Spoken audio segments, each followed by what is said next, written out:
Menteri Hukum buka suara soal status ex-marinir Satria Artakumbara, ungkap syarat kalau mau jadi WNI lagi.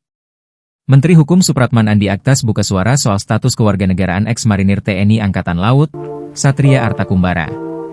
Tegasnya, status warga negara Indonesia, WNI, milik Satria Artakumbara otomatis hilang jika ex-marinir itu terbukti bergabung dengan tentara asing di Rusia.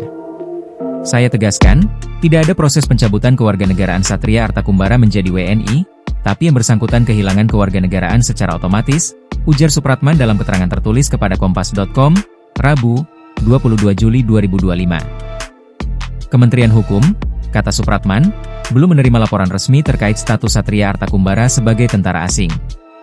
Adapun jika ingin kembali menjadi WNI, Satria Artakumbara harus mengajukan permohonan kepada Presiden. Jika memang yang bersangkutan terbukti menjadi tentara asing, maka otomatis kehilangan status kewarganegaraan. Jika ingin kembali menjadi WNI, maka yang bersangkutan harus mengajukan permohonan pewarganegaraan kepada Presiden melalui Menteri Hukum, ujar Supratman. Sebagaimana diatur dalam Undang-Undang Kewarganegaraan Nomor 12 Tahun 2006 dan Peraturan Pemerintah Nomor 2 Tahun 2007, yang merupakan bagian dari proses pewarganegaraan, naturalisasi murni, sambungnya. Adapun menurut Undang-Undang Nomor 12 Tahun 2006 tentang kewarganegaraan, dalam pasal 23 mengatur secara jelas 9 hal yang membuat seseorang kehilangan status WNI.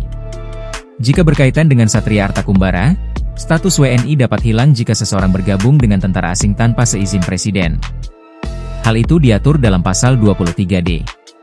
Warga negara Indonesia kehilangan kewarganegaraannya jika yang bersangkutan, D. masuk dalam dinas tentara asing tanpa izin terlebih dahulu dari Presiden, bunyi pasal 23 DUU Kewarganegaraan. E. Secara sukarela masuk dalam dinas negara asing, yang jabatan dalam dinas semacam itu di Indonesia sesuai dengan ketentuan peraturan perundang-undangan hanya dapat dijabat oleh warga negara Indonesia. Bunyi pasal 23 EUU Kewarganegaraan. Diketahui, ex-marinir Satria Artakumbara kembali menjadi sorotan setelah video dirinya meminta untuk dipulangkan ke Indonesia beredar di media sosial. Melalui akun TikTok Stestorm689 pada Minggu, 20 Juli 2025, Satria menyampaikan pesan terbuka kepada Presiden Prabowo Subianto, Wakil Presiden Gibran Rakabuming Raka, dan Menteri Luar Negeri Sugiono. Satria Artakumbara menegaskan tidak pernah berniat mengkhianati negara. Keputusan ex-marinir itu untuk bergabung dengan militer asing semata-mata didorong oleh kebutuhan ekonomi. Download Tribun X sekarang, menghadirkan lokal menjadi Indonesia.